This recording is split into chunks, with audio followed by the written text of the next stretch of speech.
Britain's rental market is at breaking point.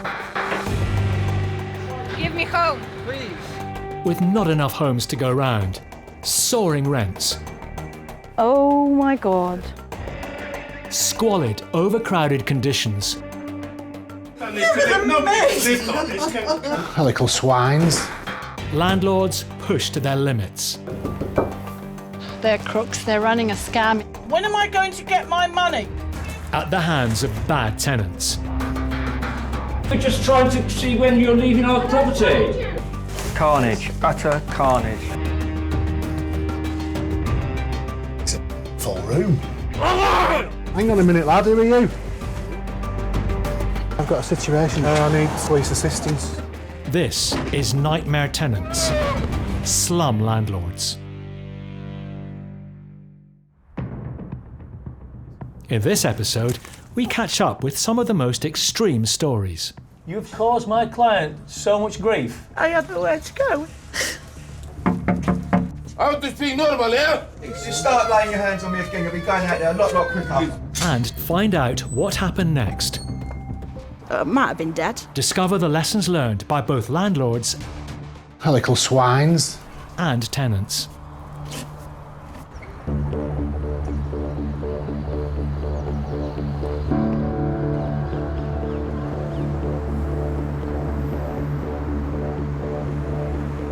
Four out of 5 of Britain's private landlords own just one rental property. This means that when a tenant stops paying the rent, the result can be devastating.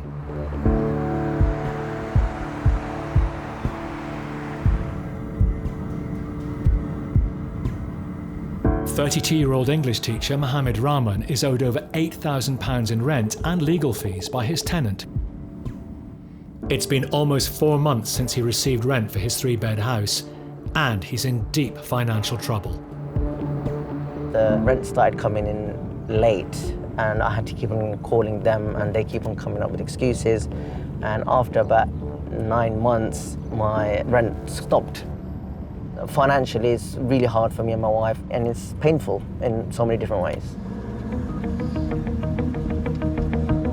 At the end of his tether, Mohammed has asked eviction specialist Paul Shamplina for help. A week ago, they took his tenant to court. We were successful in obtaining a 7-day possession order against these tenants, and now it's run out. So I want to go back and see whether this lady is in the property, and if she is, then we know that we're going to most probably have to go and get the bailiffs in.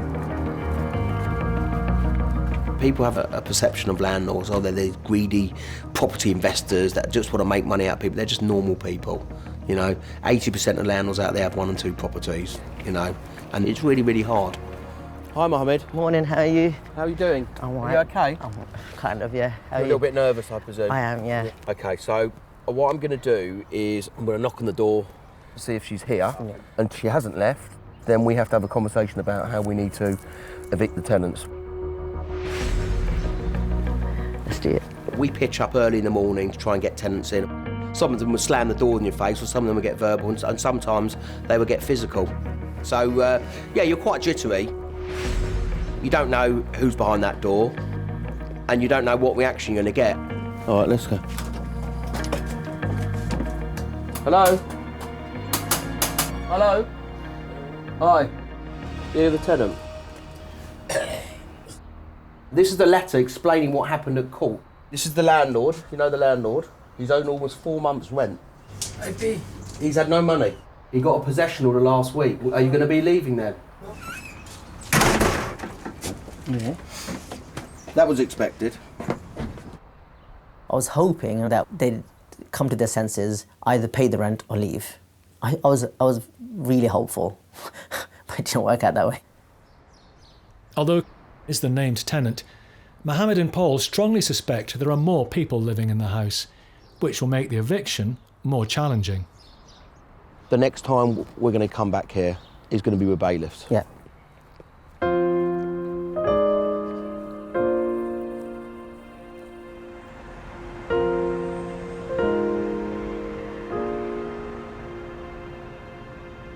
Mohammed is desperate for his tenant to leave, not only due to the unpaid rent, but also because he wants to move his own family into the 3-bed house. At the moment, all 4 of them are sharing one room in his brother's home.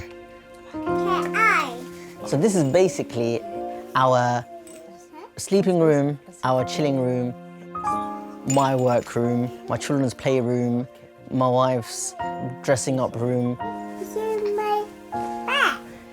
Yeah, it's hard. 2 years ago, when he bought the 3-bedroom house, he planned to rent it out while he saved enough to refurbish it. There's no zip? Press it a bit harder. When his tenants stopped paying the rent, his life was turned upside down. Can you do one of these shapes? It's really hard not to get angry about something like this when you're living cramped in a room. Even though Mohammed works full-time as an English teacher, he's finding it hard to cope. I've had to think of different ways of making money.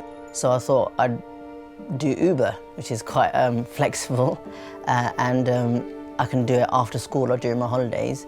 It is long hours. It doesn't pay well, but it pays. Mohammed can only hope that, and any other occupants, move out without a fight. At this point, where everything's just falling apart, I just want that property back so I can just start afresh.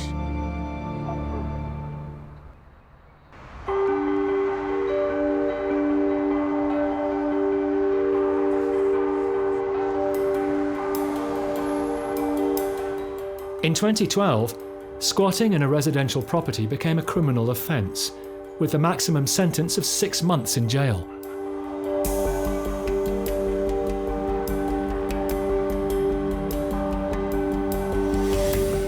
Lawyer Chris Sharpe from the Landlord Group is on his way to serve squatters in Winsford, Cheshire, with an eviction notice.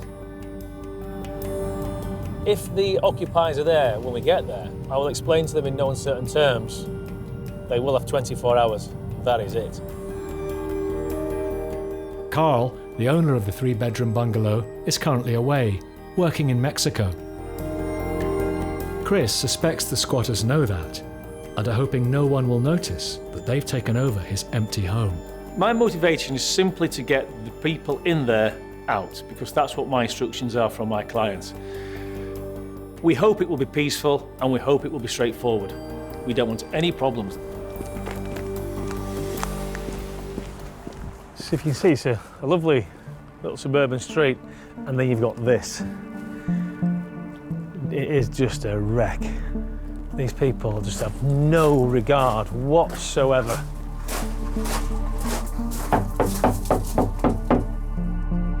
It's been broken into, you can see where it's been broken into.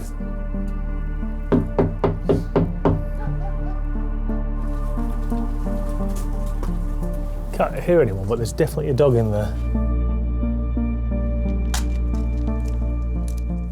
With the eviction notice served, the squatters have just 24 hours to get out or face arrest. Oh, just as homely around the back as well.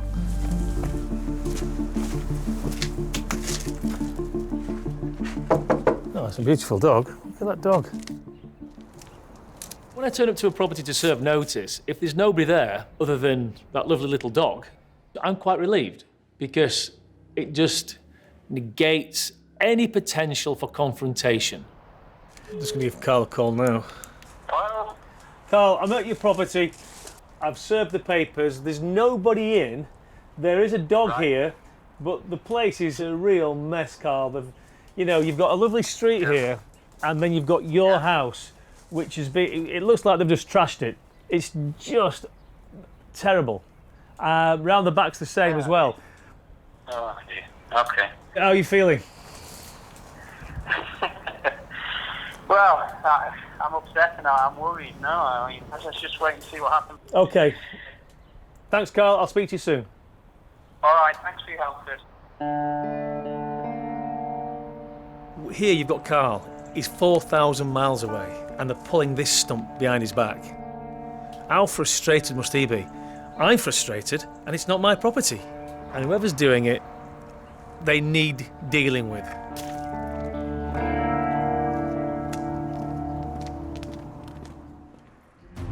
Next, in Cheshire.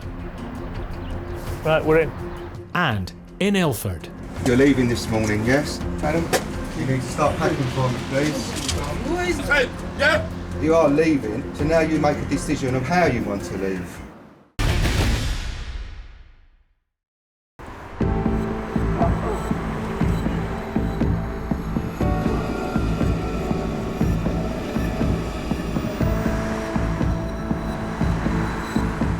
It's 6:30 a.m.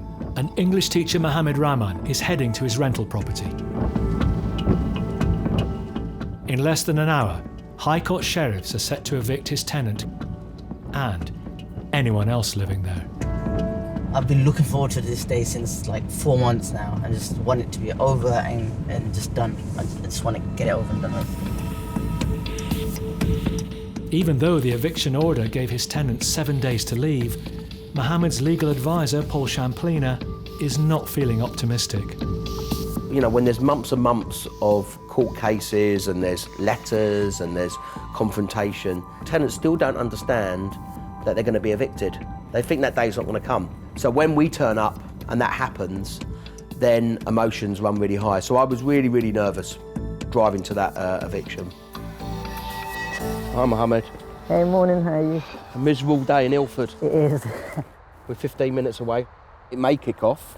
We've got to make sure that we manage that properly. And if it does and they refuse to leave, then we call the police. A few minutes before 7, High Court Sheriff Scott Hines turns up. Hello, Scott. Hi, mate. You all right? It's just over there. The lights are on. Someone's in there, Scott.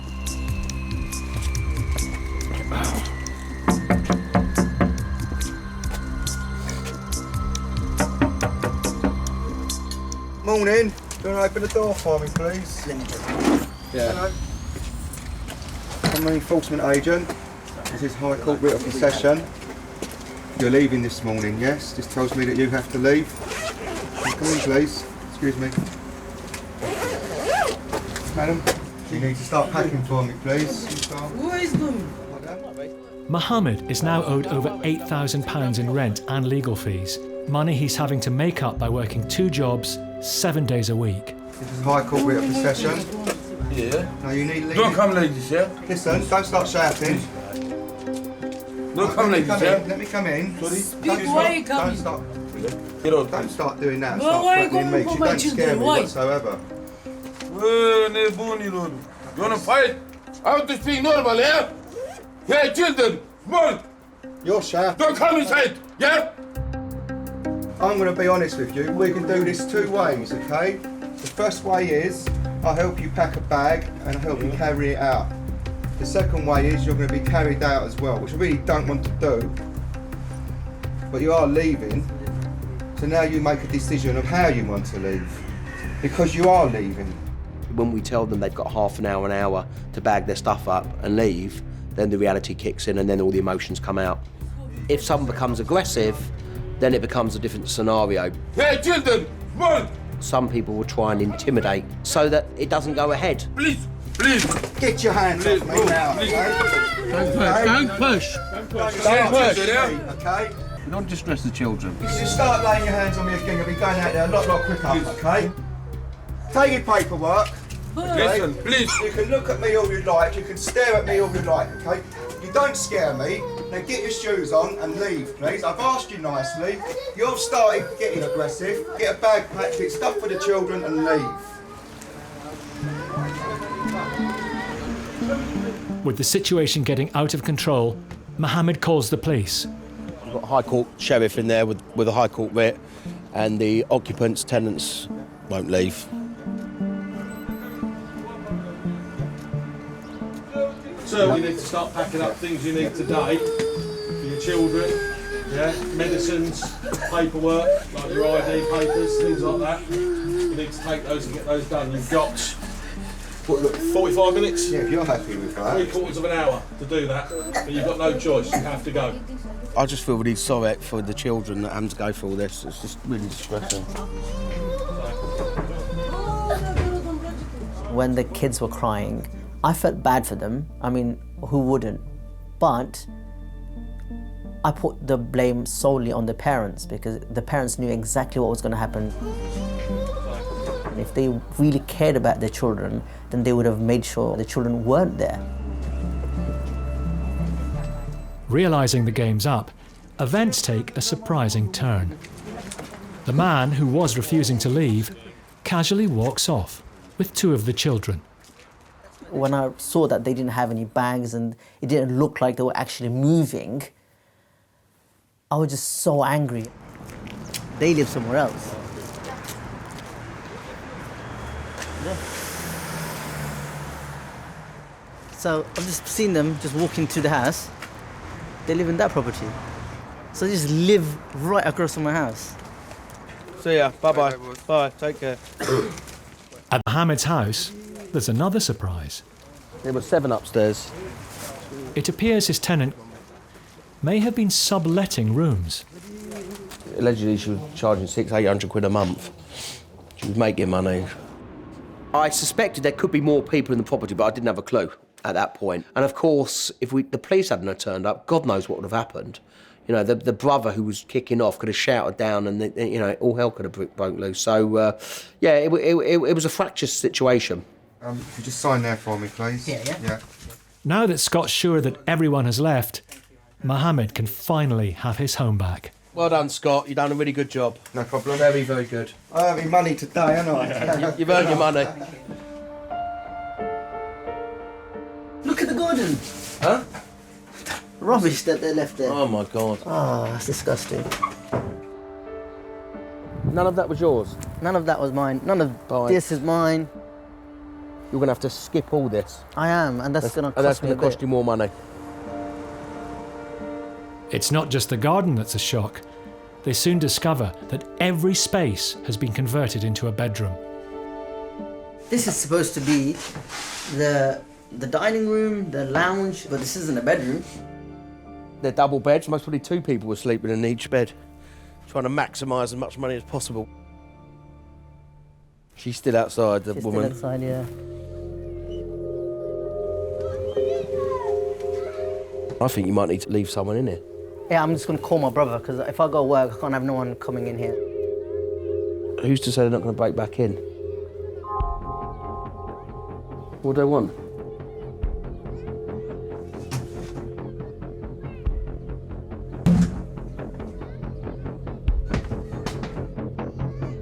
Nice.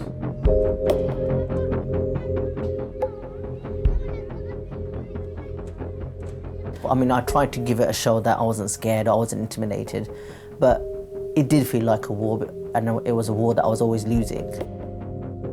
I just have this feeling that it's not over yet. With these guys, they just come up with surprises. Because I know they've just gone down the road, they're probably just waiting for that house to be empty. I'm just thinking, what's going to happen next?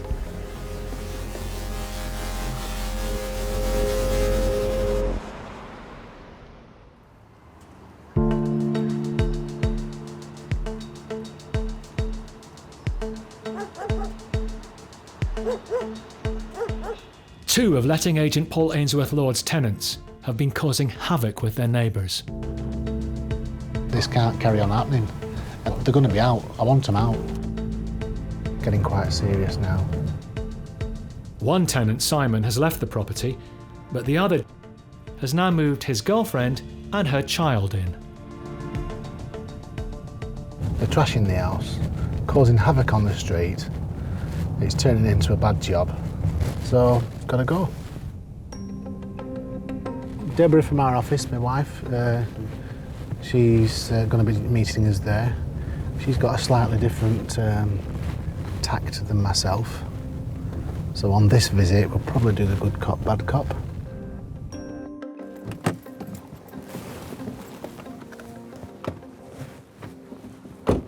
State of play is,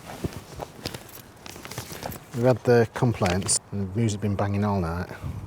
It's not stopped now and it's 11:30 next day. The grounds for eviction, we've opted for grounds 14, which is the antisocial, you know, that kind of angle. Is he not? Right, so can you ring him and tell him I need to speak to him?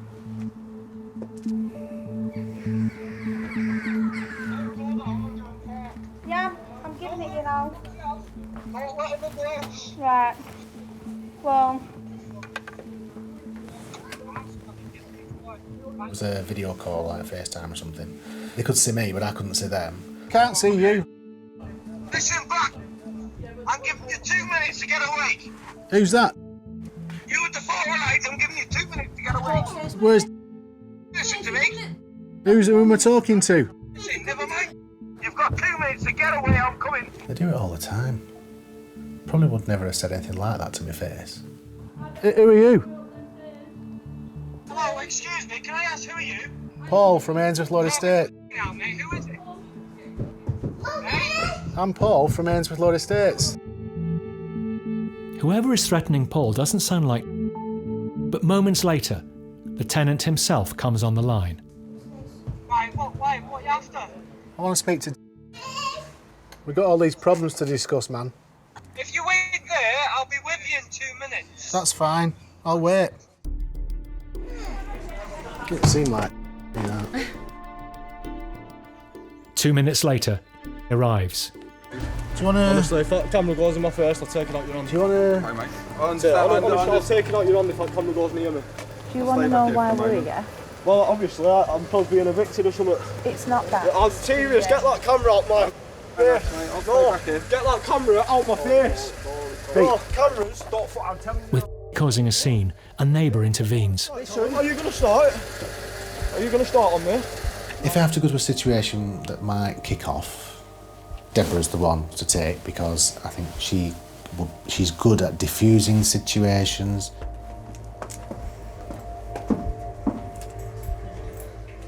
All the doors are damaged either side. Looks like punch fist marks. Yeah, there's a door off here. The fact that that's how they think they can behave within somebody else's property. Oh, that's not good, because that'll bring our friends the rodents.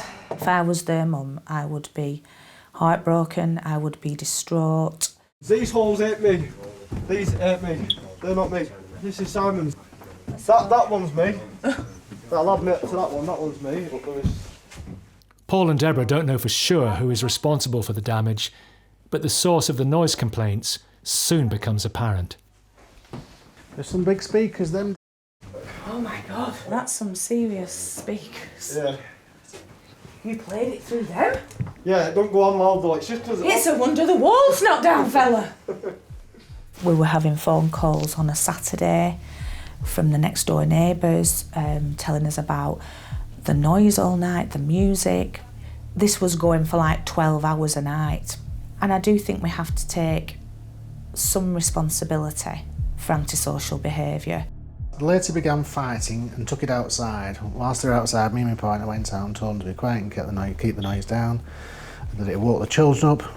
Simon then arrived in a taxi with another guy and some massive set of speakers. He then told us the noise didn't matter as he's been evicted and was moving out in 4 weeks. Yeah, I'll admit I am going to go because I've been told off Simon that someone else is moving in, so I had planned it. So, what? If we can agree amicably that within 2 weeks... 2 weeks I'll be out and I promise... But also, you see all the doors? Yeah, I'm going to replace them. I'm going to come down to Winsford and I'm going to give them whatever it costs. Because every door has been smashed I know, in. For the £30 a door, so what's that, 30, 60, I'll bring £200 down. But can you get the rubbish shifted Yeah, with of course them? I can. Of course I can. So we've got a plan? Yeah, we've got a plan. We 2 know what weeks, we're I'll doing. have the doors sorted and I'll be out. And no more noise. No more noise. Thanks for letting us come in. Yeah, you're welcome. It's got to breaking point now, isn't it? They're taking the mick to the extreme. I wouldn't want it next door to me.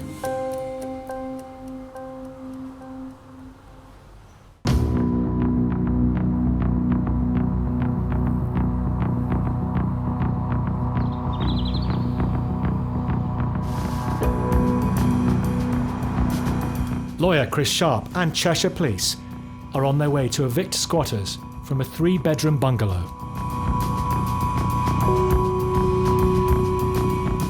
It's 4:15 in the morning over at Mexico where Carl is, and I know he's awake and I know he's very apprehensive about what's going to happen in the next 5-10 minutes.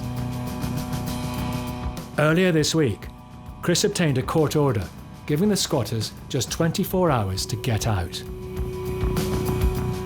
that deadline has passed, and anyone still in the property is in danger of arrest. The very nature of a squatter's action is that you never quite know what you might meet or expect. You don't know if you're going to get friendly people or hostile people. So there's always a sense of anxiety. Well, somebody's been back because I've taken our last notifications off. Mooch on the back. This is the one, yeah.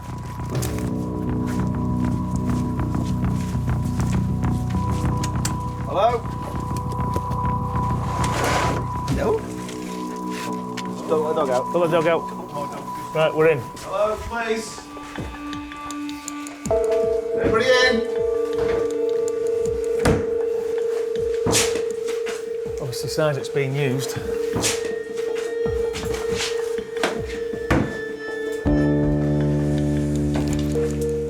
No one's home, but it's clear someone is still living here. That television's on. This heater, still on. People are still living here. They're still using this place. What legitimate tenant uses this modern locking device? It's like a railway sleeper. Chris will have to try and secure the property before the squatter or squatters return. But for now, the police's job here is done. Guys, I'm sure you've got better things to be doing. Thank you ever so much. No problem at all. Thank you for your help. Soon after the police leave, a woman appears at the back door. Hello. How are you? You know that if you'd have been here about an hour ago, you'd have been arrested? Next, in Cheshire.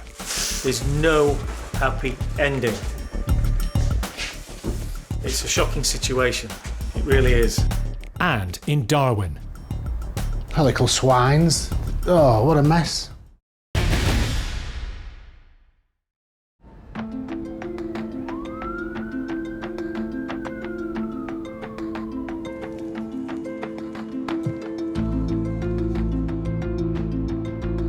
"18 months have passed since Mohammed evicted his tenant. The builders have been in, and the 3-bedroom house in East London is now home to him and his family. Bread first, then I'll give you that. I want tea and bread. Okay. The unpaid rent, legal and eviction fees spiralled to £12,000, but he's worked day and night to turn the property into a family home. We've done a lot of work inside and outside. Before we were pretty much living in 1 bedroom, and now we're living in a bigger house with 5 bedrooms. And the wrecked garden's been transformed too. I've always wanted a bigger garden, not just for my children to play in, but for me to do a bit of gardening, because I wanted to see the magic that happens with the plants and the flowers and the vegetables. That's it, excellent. Just looking through the eviction, I remember feeling a roller coaster of emotions. So many, I didn't know how I was feeling. I was slightly distraught about how it had escalated so fast. I was relieved that the police had come, and I was also scared for my safety, for my family's safety, because when I realised they just moved down to the end of the road. The tenants have since moved out of the area, but Mohammed isn't taking any chances with security. Because of the problems that we were having before, I wanted to be prepared for anything and everything. So I went all out. I put CCTV cameras, I've put an alarm system, and I've made sure I've got a door that can withstand even a bank robber's van going through it. So in terms of security, I fortified this house as much as I could. It's pretty much Fort Knox now, just so that my family can be safe. Mohammed had no forwarding address for his tenant, so he couldn't chase her for the money she owed him.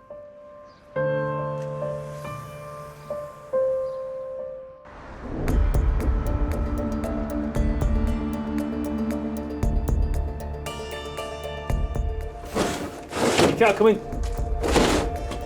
Lawyer Chris Sharpe has been tasked with evicting squatters from a property owned by a landlord living in Mexico. If you'd have been here this morning... One of the squatters, Cassie, has just turned up.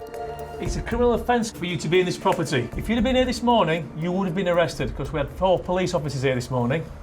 So it's up to you what you want to do, but you're not coming in. Okay. Okay, I understand. I was just looking for somewhere to live. I was made up that I had a roof to get over my head to go to. Cassie has been squatting there for at least 6 weeks. The builders are going to be securing it. Okay. Nobody can come back in then. Okay. So if you need a hand with some of your gear, Okay. we can get it for you. Okay.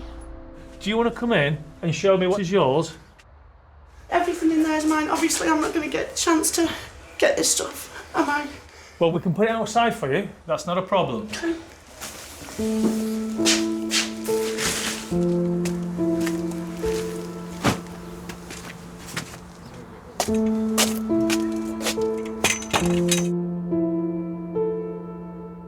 My children aren't living with me at the moment.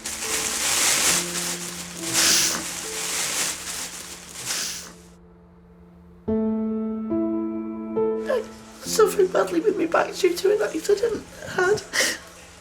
So I was finished in care work, which I loved, and if I'm honest, things I started going downhill when I lost my job.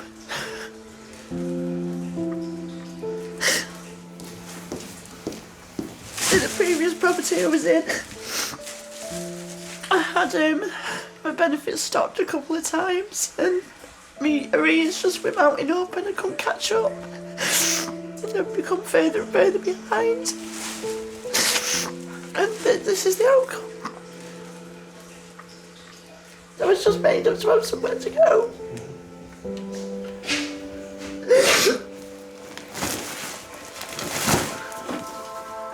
This is the real ugly side. Carl's 4,000 miles away, his house is getting ruined, and yet on the other side you've got Cassandra here. She's in a terrible position as well. There's no happy ending. Not for Carl, not for Cassandra. It's a shocking situation, it really is. That moment that you realise the desperate situation of some individuals, she looked broken. That is a very difficult part of my job. That's pretty much what I can take for now.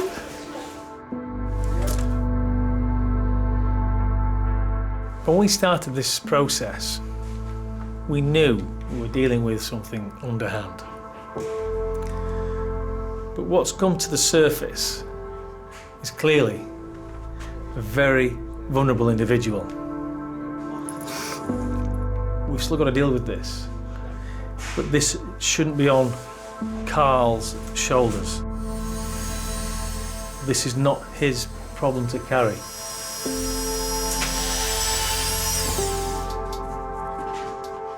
I guess I'll try and stay on a friend's sofa for now and go from there.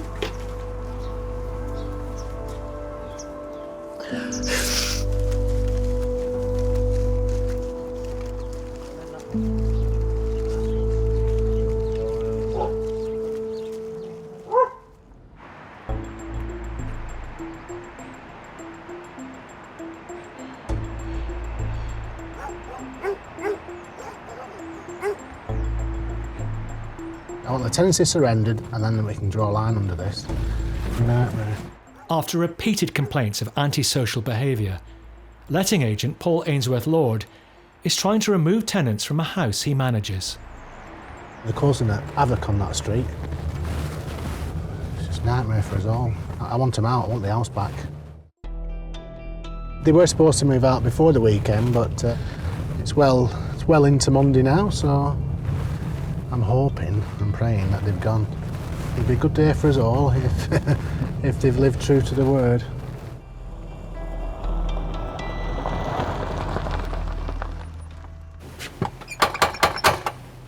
Well, they knew I was coming today, and it has been agreed they'd move out, so I'm assuming they must have gone.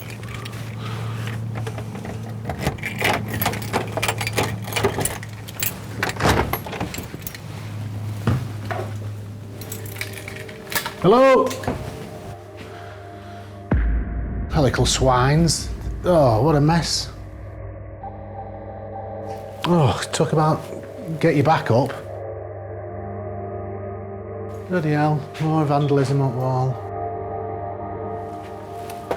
We just ripped them off, you know, damaged all the casing. There's just no need for it. During Paul's last visit, one of the tenants said he'd either fix the broken doors or provide money to replace them before moving out. At the end of the day, he can talk the talk. When it boils down to it, he's really not arsed. They've yanked off the bloody, completely busted. Snapped off, and these are window locks. So you've not replaced any, fixed any of the doors.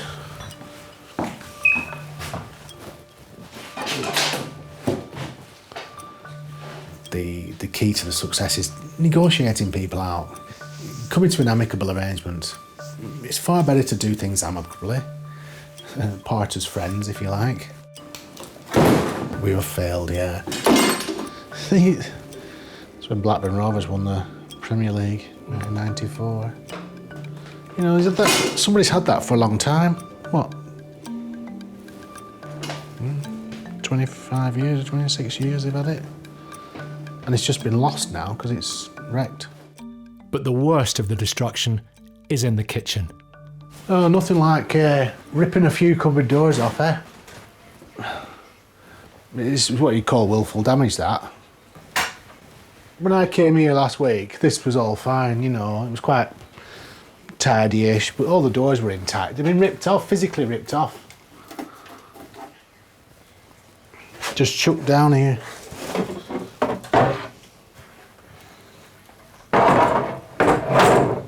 It just makes me really mad, because this is just being nasty now. It's just peevishness, isn't it? I regret having let them have the house, in hindsight, which is a great thing. He should never have got the property, or we would never have given him the property. Paul posts a notice of abandonment. Scroats, that's what they are, scroats. This means that he can legally end the tenancy, but he'll never be certain who caused all the damage. Before the house can go back on the market, the landlord faces a big clean-up bill.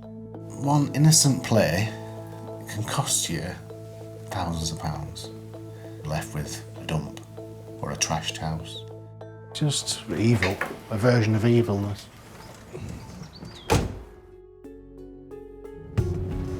Next, in Darwen. One of the messiest jobs I've had to deal with. Decision was made to make it all nice and neat and modern. And in Cheshire.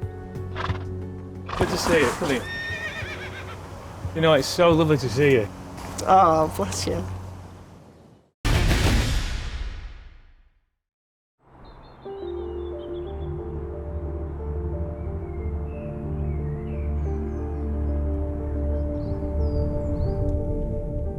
It's been 6 months since the tenants moved out, and Paul is going back to the house. It was the pits.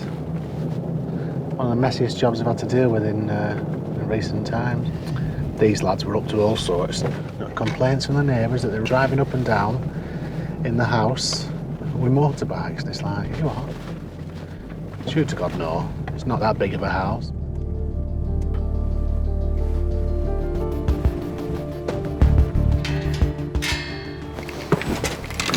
So I'll take you in and show you what it's like now. The girl that's moved in here, she's got it beautiful. Where this black graffiti was is that wall there. And that took a lot of paint. Lots of elbow grease and man hours. It's turned out lovely. The hearth, the fire thing was all wrecked, kicked in. Decision was made to make it all nice and neat and modern. In the kitchen, it wasn't just the cupboard doors that had been ripped off. Something had been thrown over the base units as well. It was like a tarry, acidy, oily stuff. Completely wrecked it. It's become beyond economical repair. So in the end, that coupled with this acid stuff that was on all the base units, we had to make a decision to look at the numbers. What was the best thing to do? Replace it. Paul now has new tenants living in the house, a young mum with 2 kids. She's got it really lovely.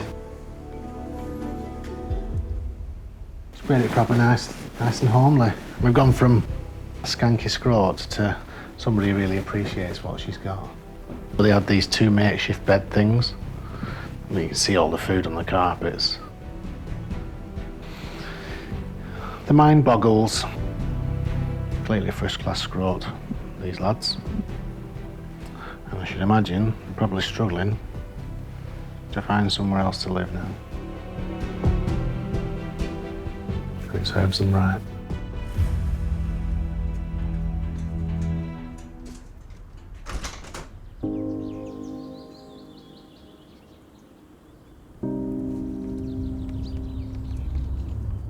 It's been more than 18 months since Chris had the difficult job of evicting squatter Cassie from Carl's bungalow in Cheshire, and that job has very much stayed with him. It wasn't easy for us that day. It was clear instantly that we were dealing with someone who was very vulnerable. Obviously we had a job to do, but I had a long journey home that day wondering, where will she turn to next? What is round the corner for her? You know, it did bother me. Then 4 weeks ago, Cassie called him. She's invited us over today to see what she's doing, to see how far she's come from where she was. Cassie had been using drugs, and all Chris knows is that she's now off them. All right. And working at an equine therapy centre, Stand. not far from Crewe. Hi Cassie, how are you? Oh, good. Come here. How are you? Good to see you. Good to see you. Come here. Oh, good. You know, it's so lovely to see you. I mean, this situation is amazing. I mean, what a beautiful place. It is amazing. I love being here. Love it. So what are you doing now then? I've been studying horse care and management. Yeah. I've done that course and now I'm doing the equine psychology side of it. So they've been here 2 months. I spend a lot of time looking out, grooming the horses. After Cassie was evicted, she sofa surfed with friends, but ended up homeless on the streets. For Cassie, that was the turning point.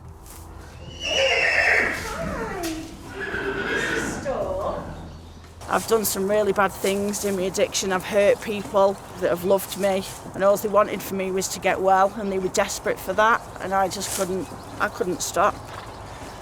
It was clear that, you know, you were in a kind of a bad place. Yeah, definitely. I And was broken, yeah. 12 months later. Well, just over. Different person, Yeah. different place. It's Entirely amazing. Yeah, different yeah. person entirely. It's great. It's not been easy. No, but I can only imagine. Yeah, none of them times are coming again. No, I do not ever want to go back to that place. I might have been dead. You did it. Yeah. You did it. I'm proud of how far I've come. Change is possible, and anybody can do it. If I can do it and change how much I've changed, anybody can do it. Just so glad I've had the opportunity to meet you again. Yeah, me too. Because you always see people and then all you see, the last you see of them is walking away. Yeah. With a bag. And in 9 times out of 10 cases, it's like, well, good riddance. Yeah. But it was a long journey home for me that day. Yeah. Really long. It was. No, I'm really pleased with it. Oh, thank you. Thank you. That's amazing. Yeah. Oh, bless you.